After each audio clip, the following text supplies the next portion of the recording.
Caput apri defero, redens laudes Domino. Hello, good morning from the Tudor and 17th century experience. Today we are somewhat 4 weeks away from Christmas. It is a rather crisp and cold morning, hence me wearing 4 layers, but I made sure I've got the Tudor green somewhere. And today, because this is the last one before Christmas, we are going to look into Tudor food. But before we do that, let me just quickly tell you a little bit about Tudor decorations for Christmas. Now, we all know that the Tudors didn't have a Christmas tree, and we do know they had no baubles or anything like that. But what they did have, for sure, was the ivy and the holly. The ivy went outdoors round the front door. The holly is the one they took inside, but not before the 24th of December. It was considered to be bad luck to do so, and some countries in Europe still do not put up their Christmas decoration before Christmas Eve, still rooted in that old tradition. Now, the holly, we know, was also used inside churches, at least since the 15th century. And the Elizabethan annalist John Stowe mentions specifically that every man's house was bedecked with holly and ivy. Now, by the front door, I've got some other decorations which some historians say were definitely used in the 16th century. Others say no, it was later.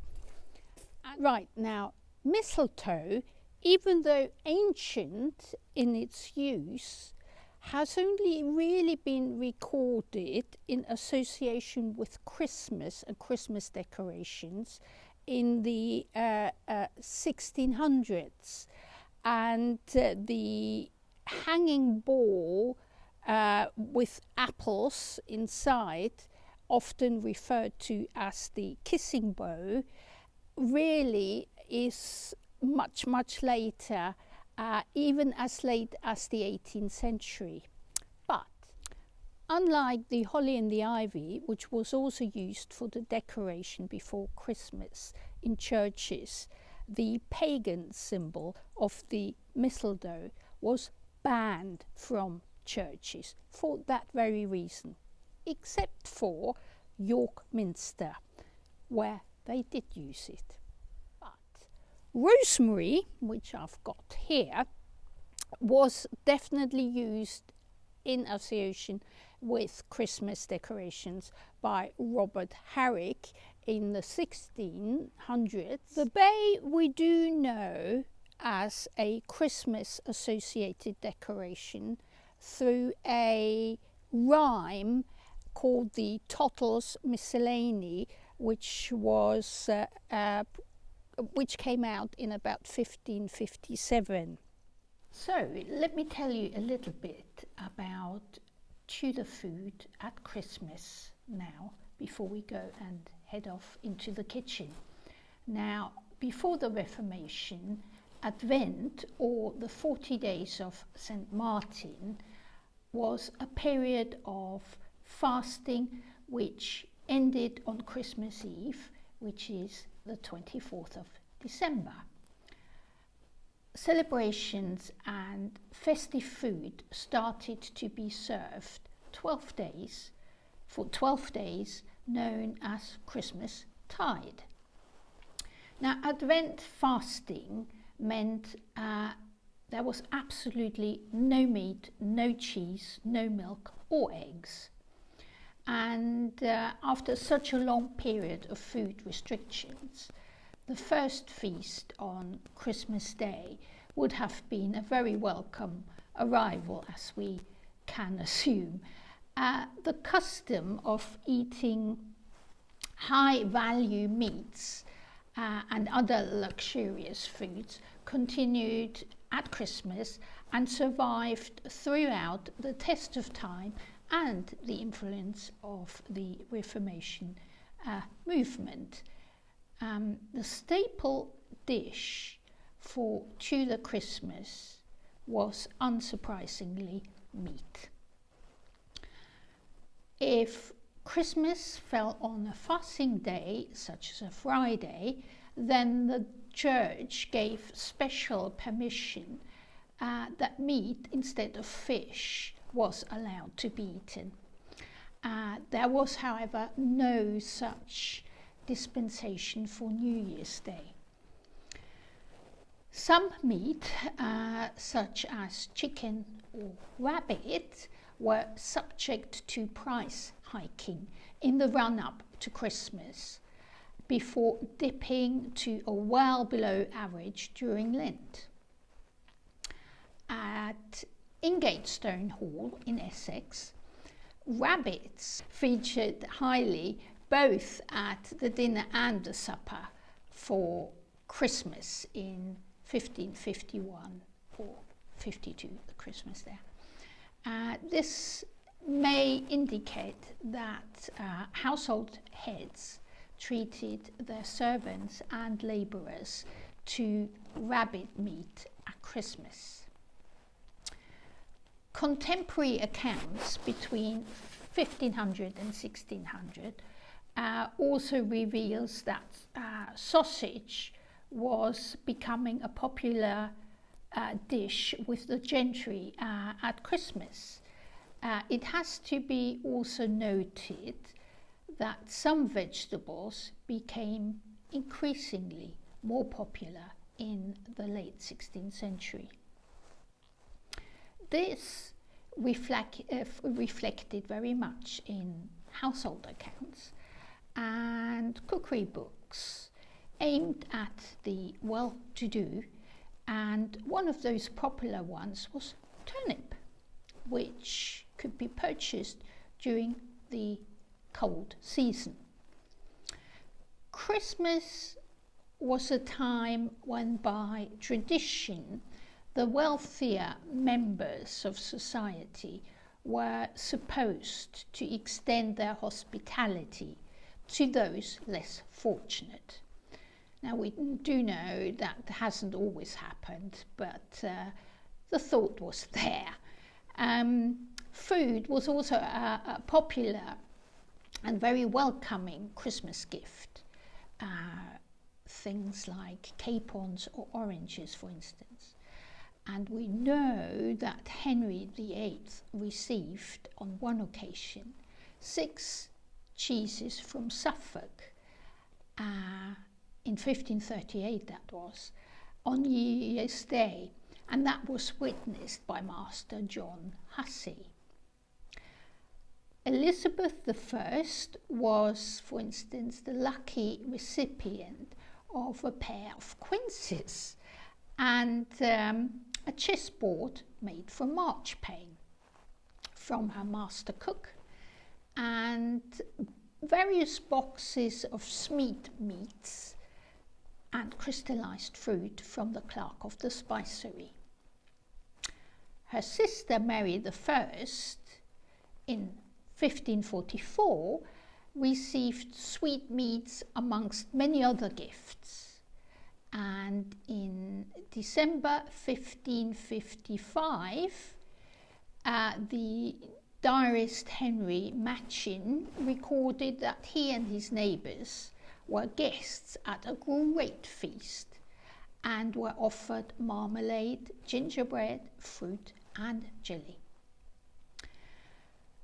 In 1577, or the Christmas 1577-78, Elizabeth also received a pot of green, or rather fresh, ginger and orange flowers from her doctor, and a few marchpane by the master cook. a great pie of quinces, and wardens from the sergeant of the pastry.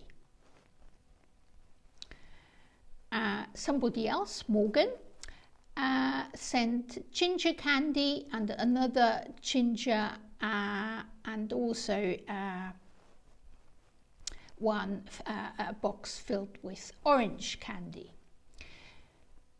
Neighbours expecting an invitation to a big party at the big house or the manor house would try and send anything for Christmas, from preserves, fruit, pies, cakes, eggs, cheese, spices, meats and brawn.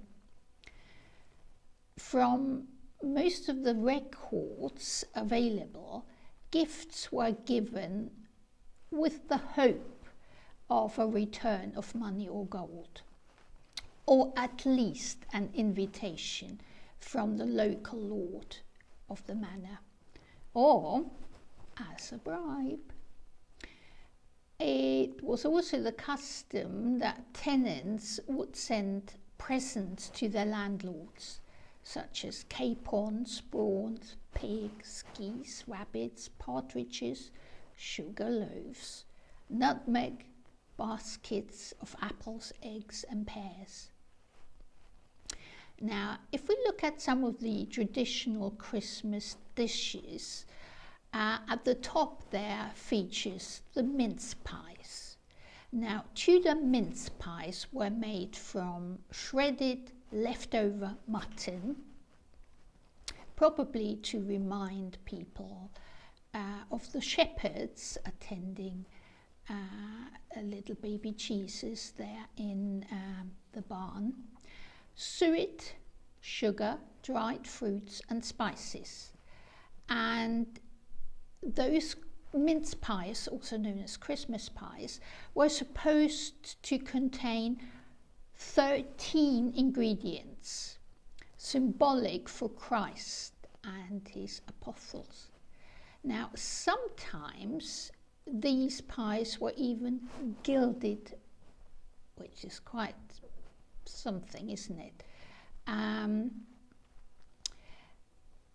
The spices proclaimed the status of the host and is probably also harking back to Magi. It was apparently considered unlucky to cut a Christmas pie with a knife. Not quite sure what they used instead, but probably some other sharp tool or implement. Now, the other famous one for Christmas is plum porridge. Not plum pudding, that's the later version of it. But plum porridge, also known as Christmas pudding later. It was a type of appetizer, a thick broth of mutton or beef with plums, bread, spices, dried fruit and wine. And only later in the Elizabethan period did they add flour to that sort of broth. The figgy pudding was a kind of dish made from almonds, wine, figs, raisins, ginger and honey. Very tasty, that one is too. The only one that we here in this house don't like very much, but yet was highly esteemed at any Tudor Christmas table, was the prawn. Now, the prawn was a very salty piece of pork or boar and served with mustard and was available to most people. Many people always ask me, what about turkey? Well, that's an interesting one. It started to appear in England during the 16th century, there is no doubt. The earliest record is about 6 birds, which were imported and sold at Bristol, not London, but Bristol, in 1526. most famous for turkey that early on is William Strickland, who was a navigator, and he was granted a coat of arms in 1550 showing a prime example of a turkey.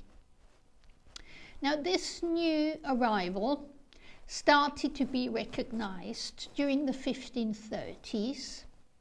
We see the turkey being sold at markets in the 1540s, and by the end of the 1500s, it also started to be as a Christmas food for the wealthy and the nobility.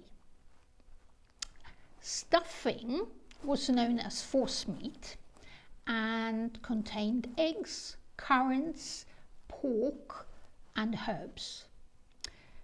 And it was first recorded being served with poultry in 1538. Now, Brussels sprouts, what can we say about their connection to Christmas dinner in Tudor times? Now, they were first recorded in 1587, but sadly there is no English recipe from the 16th century that mentions or uses them, and it is therefore very doubtful that it featured as part of a Tudor Christmas dinner. When we talk about desserts, we can definitely mention the 12th night cake, which was a type of sweet bread with lots of spices and dried fruit. Sadly though, even though we know for sure it was being served and always popular, no original recipe survives. Now, that is probably because everybody who made it knew how to make it. It was such a basic piece of knowledge that nobody ever bothered to write it down. But descriptions allow us to replicate it rather authentically. There was also something called like a bean cake in some parts of England, and it appears that it was a kind of gingerbread and also sometimes known as pepper cake. And inside that cake was a coin or a bean, sometimes also a pea. And the couple who received a slice which contained the bean or the pea were then made king and queen of the bean for that day. And their privilege was to lead the singing and the dancing and the merrymaking. A very typical seasonal drink for that season is lamb's wool or the wassail bowl, which basically means I give you health. And both are spiced ale with sometimes roasted apples swimming on the surface, and the word wassail occurs in extracts by Spenser, Shakespeare and Ben Jonson. Everybody would have seen pictures or movies showing the famous boar's head. It is mostly associated with Queen's College in Oxford, where it has been served since 1341. The boar's head is a true status symbol, and we know that the King of France actually sent Henry a Christmas gift of a wild boar pate. One dish that was frequently served with venison which, as we know, featured a lot at Christmas feasts, was Frumenti. And Frumenti was an extremely popular side dish made from wheat, boiled in milk or ale, with eggs, fruit, spices, and sometimes sugar, cream, and sometimes again, instead of milk, they used almond milk. No feast went without its banquet, and that was true for Christmas too. Banqueting stuff, as it was known collectively, and was basically the dessert course, consisted of sweetmeats, which are kind of canapes, such as saccades, which are fruit in syrup, or marmalades, comfits, being sugar-coated seeds or spices, marchpane, a forerunner of our marzipan, sweetbreads as the Twelfth Night cake, biscuits like jumbles. And it would have been, all of Christmas would have been one big food feast. And even the more common people would have made sure that they had the best food they could afford ready for Christmas. And obviously 12th night and New Year's Eve. But now I think it's time to go to the kitchen and prepare something.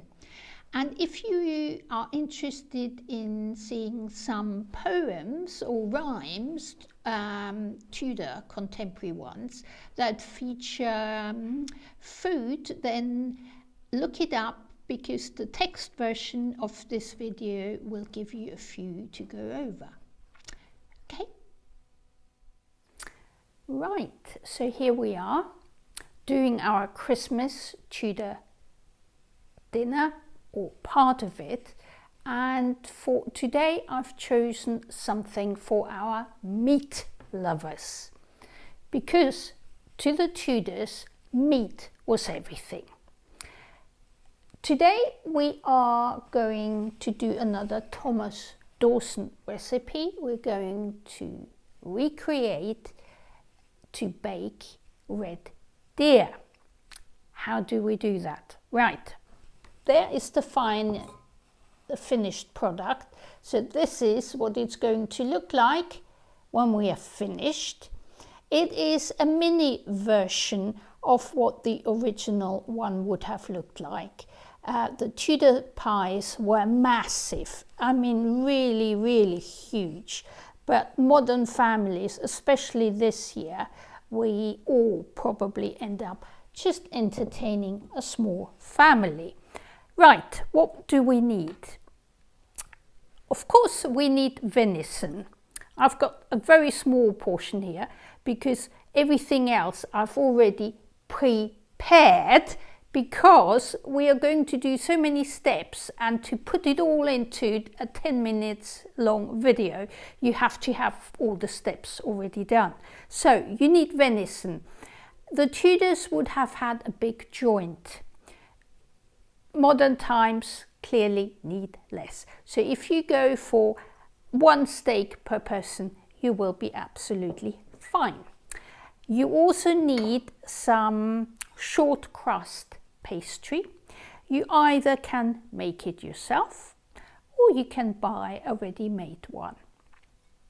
It's up to you. We need a little bit of mild vinegar. This is a mixture of a red wine vinegar with water, because somebody in my family doesn't like vinegar or strong vinegar, so we have watered it down a little bit. We need herbs. We need bay leaf. We need rosemary. We need that's winter savory and thyme. And if I had still fresh fennel, I would use it, but my fresh fennel has died, so I'm using the seeds instead. We need, in regards to spices, we need cinnamon, nutmeg, salt, black pepper, ginger, either ground, fresh or frozen, and a little bit of butter and some stock to boil your, or pre-parboil your venison. And that's going to be our first step. What we do with the venison is we have some stock, just plain stock in here, and in here we put our herbs. You don't need to chop them up because we are actually not going to use them later. We just put them in with the venison. We chuck it all in, there you go, and we let that boil. How long? The recipe says until it's half done. So basically boil it long enough so it's just not totally raw again and no blood is flowing. And while that's happily boiling away, I just quickly wanted to let you know that traditionally the Tudors would have served a dish called Frumenti, which is that with venison.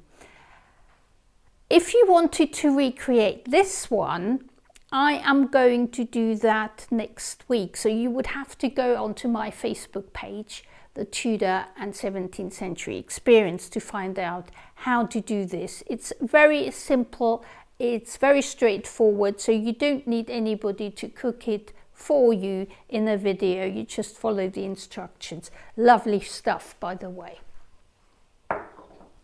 So we put that away. Right, so while this is happily boiling away, I'm just going to let you know some facts. Now, venison was one of the meats that was highly regarded in Tudor England. It was the only meat you couldn't not generally purchase. You had to either be given it as a present, or you owned your own deer park, which actually was called a forest, so you had your own supply. And let's not forget, they all loved hunting. We all know Henry VIII loved his hunts. So they supplied not just fun, but also meat in the process. A lot of the recipes call for venison to be either boiled, baked, or roasted. We are going to do the baked form today. In 16th century England, the famous physician Andrew Boord also was quite taken by venison, and he called it the gentleman's food. And he also believed that there was no other country where venison was so esteemed like in England. And we also know a few families who actually had venison pie for Christmas. For instance, we know from household accounts from 1551 that in Ingatestone Hall in Essex, Sir William Peter's family and guests consumed 6 boiled and roast joints of beef, neck of mutton, loin pork, a breast of pork, a goose, 4 conies, those are rabbits, just in case you didn't know, for supper. And for dinner, they had again 4 more joints of mutton, a neck of pork, 2 more rabbits, a woodcock, and venison pasty, what we're going to do. And another famous household account, the Middleton records, show that on Christmas Day in 1547, Henry Willoughby gave a feast for all his tenants, and 4 pieces of beef, a whole mutton, 10 geese, 9 pigs, 6 capons, a swan, 16 conies, 2 woodcocks, and 16 venison pies were consumed. There's one more, a third one, which I'm going to let you know because I think it's quite funny. The Earl of Rutland from Belvoir Castle, he was very well known for actually taking his venison or stag pies wherever he went, whether that was London or he was on tour in a tent. He always had his homegrown stag put into a pie and delivered to him. Now that says something. Right, okay. I think our meat probably has boiled long enough now, halfway. So what we're going to do is I'm going to fish it out and then I'll show you what to do with it.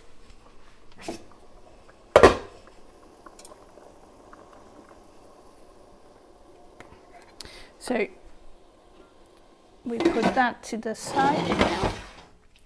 Don't need that anymore. Okay, so following the recipe, it says you have to imagine that in Tudor England this wouldn't be the size. The size will be about here, but clearly I can't cater for so much. So what it says is that you now take a knife and you're going to poke the meat all over and make little holes in it. Okay, and then it says take the meat and plunge it into the vinegar. And the recipe says actually that you do that in the morning and then you leave the venison soaking in the vinegar right up until the evening. So giving it a really good long time to absorb the flavour of the vinegar. Now, I did it slightly different. What I did for most of mine is I did that in the evening and let it soak overnight, so the next morning it was ready. Okay, so it takes a little bit of time. It's all very quickly done, but the steps in between do take a few hours. So don't leave it to just 2 hours before you serve dinner to do this. So we're going to put that away and we swap it over for one that I have done hours ago. So this one I'm fishing out now and we pretend that that is the one hours later. Right, so we just fish it out, we leave it there for the time being. I can actually take that away. We don't need this vinegar right now. What we need to do now is look at using this. So we're going to put the meat to one side. Right, there is your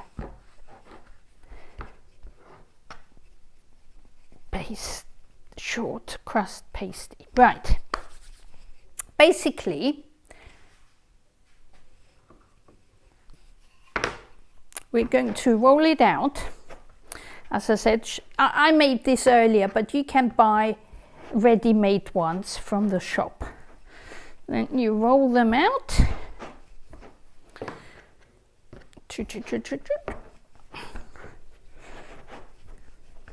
They're really easy to work with, which is what I absolutely like. Now, in Tudor England, the case we are going to create for our pie was referred to as a coffin, which is quite bizarre, isn't it? And the first coffins, we're talking about medieval, right up to possibly Henry VII, were only used for cooking purposes as a vessel. They were not meant to be eaten. And the dough, the pastry really isn't very nice. It was just basically to hold the meat and cook it in. But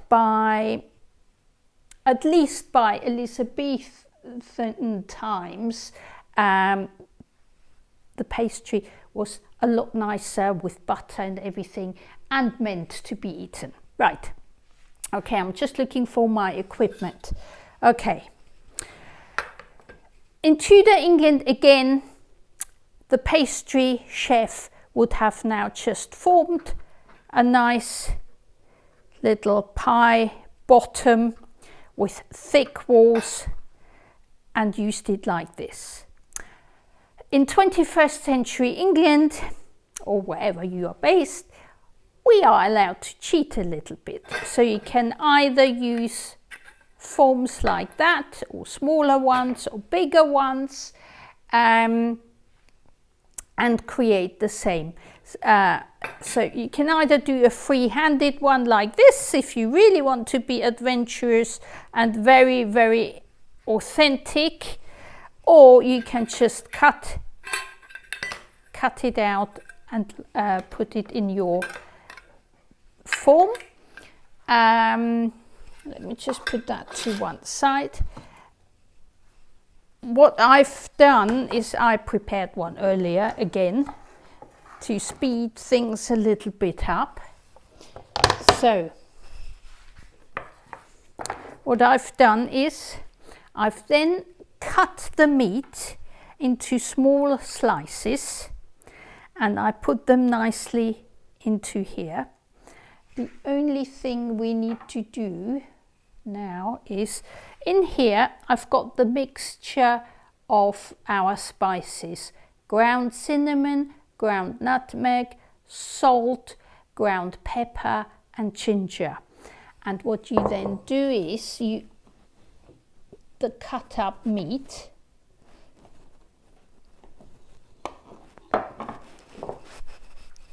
just give it a swirl so it's nicely coated, and then you put that coated meat in your pastry bottom, and on top you put a flake of butter.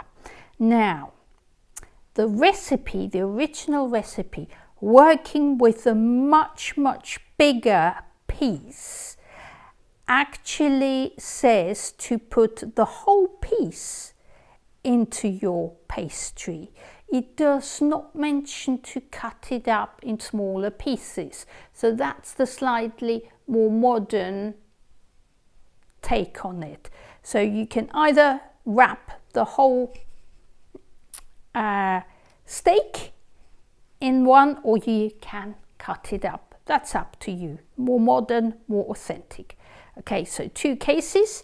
Then you have obviously your lid, and then you attach the lid to your pastry, turning.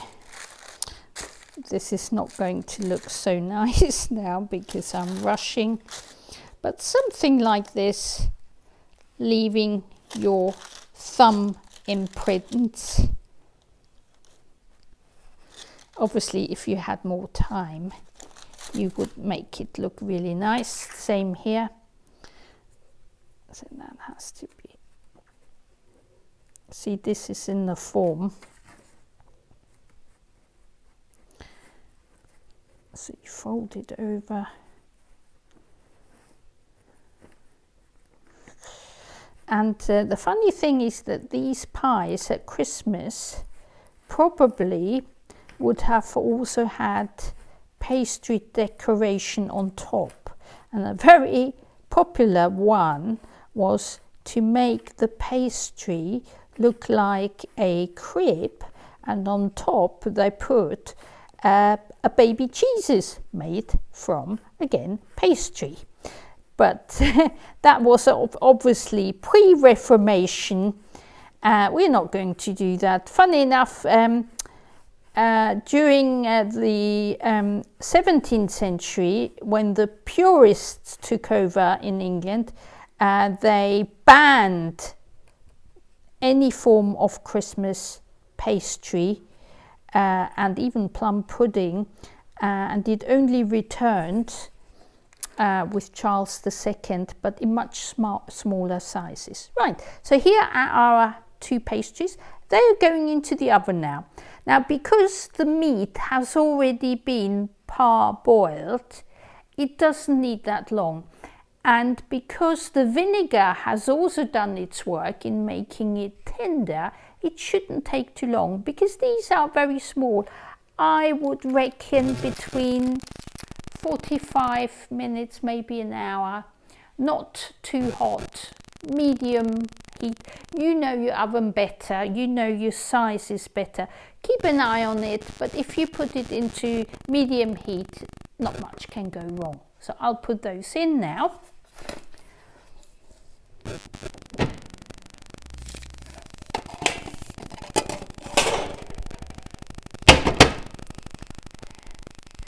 And I'll show you what to do next. We again pretend that an hour later we are all done. So here we are. This one has been in the oven for, I think this one has been in the oven an hour, and because I was doing something else at the same time, it possibly was in there a tiny bit too long. But it doesn't matter. Okay, now comes the interesting step, because what it says in the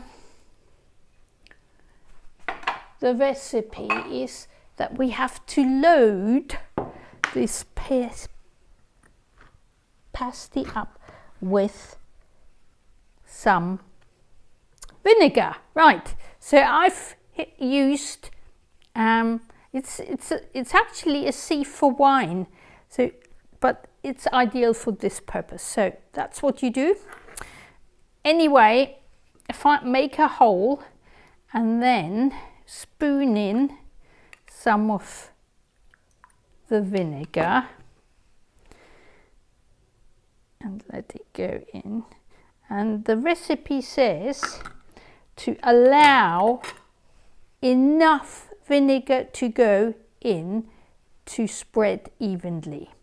And then it says tip the whole pasty over. Right, and a clever way to do that is by putting a plate on top, hold it firmly, and now this should come out, and there we are. So that's your venison pie, all baked and ready to eat. It's still warm. You should serve it warm. And what you do next is you make it a little bit more presentable. And what I've used is I'll use the herbs that went inside, and on top I've got crystallized rose petals and crystallized violet petals. but you can also use what I've used on the side. That's dried corn flour. Anything that was around in Tudor times is not poisonous and was used by the Tudors themselves. Right, so that is it. You can now, I'm sure, easily recreate this. You do not need to be an expert chef. It is actually very quickly done if you just allow for the steps to be carried out in good time before you need it. So, I wish you now a very happy Tudor Christmas, and fingers crossed that come next year we all have more reason to be jolly and cheerful and look forward to a lot more real Tudor travels, and hopefully I'm going to meet some of you in person. That would be absolutely fabulous. And as I said before, if you want to also make the Frumenti to go with your pasty, follow me on my Facebook page and the recipe, I promise you, will go on there next week. So, all the best, enjoy your Christmas, do get some Tudor cooking done, and I'll see you in the new year.